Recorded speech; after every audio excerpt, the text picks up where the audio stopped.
ایک دفعہ نا میرے پاس ایک سکول کے کچھ لوگ آئے، کہنے لگے ہم سکول کی پوزیشن بہت اچھی ہے اور میرٹ بہت اچھا ہو، نام ہو۔ میں نے کہا روزانہ صرف 11 بار بچوں کو پڑھا لیا کرو، نصر من اللہ و فتح قریب، صرف 11 بار۔ میں نے کہا صرف 11 دفعہ پڑھوا لیا کریں۔ اب کلاس میں 20-30 بچے ہیں، 40 ہیں، تھوڑے ہیں، تو وہ 11 دفعہ نہیں ہوگا، اس کی تعداد بہت بڑی ہوگی۔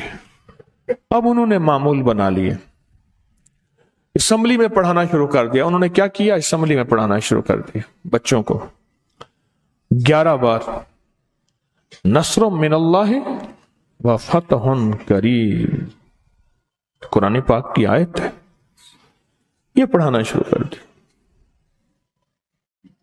تو جو کس بارے میں ہے؟ 28ویں پارے میں سورۃ صف میں۔ یہ عجیب آیت ہے۔ اچھا، انہوں نے معمول بنا لیا اور یقین کر لیا۔ اس یقین کی طاقت اور یقین کی تاثیر، اس یقین کی قوت اور اس یقین کا کمال یہ ملا کہ ان کے کلاس میں حیرت انگیز طور پہ کامیابی،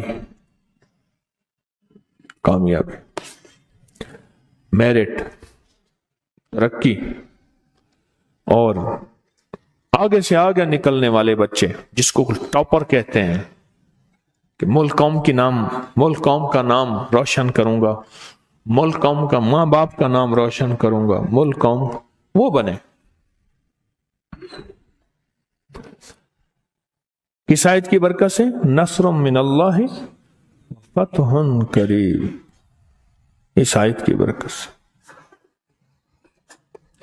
اچھا، جب جائیں نا، میرے والد صاحب رحمۃ اللہ علیہ نے مجھے ایک نصیحت فرمائی، خود بھی اپنے دور کے بہت اعلیٰ پڑھے ہوئے تھے، تو مجھے ایک نصیحت فرمایا دیکھ، پہلے نا آسان سوال کر لیا کر، جو آسان سوال تجھے آتے ہیں پہلے وہ کرنا، آسان، پھر مشکل کرنا، کہیں ایسا نہ ہو مشکل سوال کرے اور مشکل میں اٹکا رہے اور وقت ختم ہو جائے۔ ایک چیز میری زندگی کا معمول ہے، رب یسر ولا تعسر رب زدنی علما، رب یسر ولا تعسر رب زدنی، کیوں جی؟ یہ دونوں چیزیں قرآن میں ہیں۔ پہلی دعا ہے، اور پہلی دعا ہے رب یسر، مسنون دعا ہے، اور دوسری قرآن کی آیت ہے۔ یہ آپ 11 دفعہ پڑھ کے نا پیپر کے اوپر دم کر دیں، قلم پہ دم کر دیں، پین پہ دم کر دیں۔ میں تھوڑی تھوڑی محنت بھی کرتا تھا اور اعمال بھی کرتا تھا۔ ایک دفعہ اچانک کیا ہوا، وہ نگران جو ہے نا، اس نے اچانک مجھ سے پیپر ایسے کھینچ لیا، کھڑے ہو جاؤ، میری تلاشی لی، کلائی دکھاؤ، کلائیوں پہ بھی لکھتے ہیں نا، کلائی دکھاؤ، کلائی دیکھ لی، پھٹا دکھاؤ، پھٹے کے اوپر بھی لکھتے ہیں، دیکھ لیا، جو وہ گتا ہوتا ہے، یہ کیا کہتے ہیں اسے؟ امتحانی گتا، دیسی بات بول، یہ اس کے آگے پیچھے کہہ رہے کہ سلپوں کی سلپیں لے رہا ہے، ایک لائن چھوڑ کے لکھ رہے ہو؟ میں کہ نہیں، حیران کر، ہر تھوڑی دیر کے بعد کہتے اور سلپ دے دو، پھر ہم اور دے دیتے ہیں، وہ دستخط کرتے تھے، اسٹیمپ لگاتے تھے، پھر اور دیتے ہو، کہاں سے لکھ رہے ہو؟ میں لکھ رہا ہوں۔ کہاں سے لکھ رہے ہو؟ اچھا، 2-4 اور گئے ہو، نہ کہ کوئی بوٹی پکڑی گئی، بندہ رنگے ہاتھوں، 2-4 اور کٹھے ہو گئے، کیا ہوا؟ اس نے کہا جی یہ سلپوں کی سلپیں لے رہا ہے، میں نے یہ بھی چیک کیا، یہ بھی چیک کیا، یہ بھی چیک کیا، یہ بھی کیا، کچھ نہیں ہے، لکھتا جا رہا ہے۔ پین ہوتا تھا، وہ سیاہی ختم ہو جاتی، ساتھ میری دوات ہوتی تھی، پھر اور بھر لیتا تھا۔ کیا، کہاں سے لکھ رہے ہو؟ یہ مجھے آتا ہے، میں لکھ رہا ہوں۔ کہاں سے لکھ رہے ہو؟ میں نے کہا میرے پاس کچھ وظیفے ہیں، میں وہاں سے لکھ رہا ہوں۔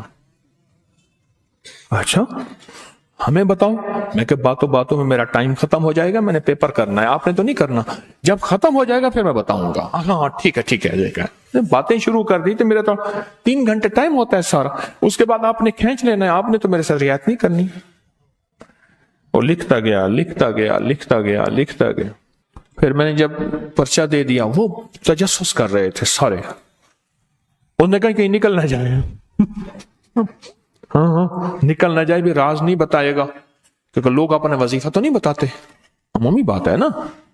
جس کے پاس کوئی دم ہو, جس کے پاس کوئی چیز ہو, وہ نہیں بتاتے. نکل نہ جائے.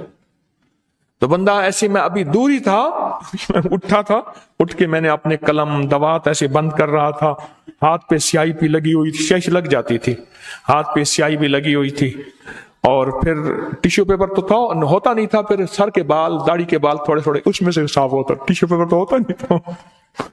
پھر وہ میں تو مجھے کہنے لگا, ہاں جی میں کہ آ رہا ہوں. تو وہ اس وقت وہ پیپر کٹھے کر رہے تھے. کچھ لوگ ایسے تھے مجھ جیسے, ادھر یوں دیکھ رہے تھے, کوئی یوں دیکھ رہے تھے.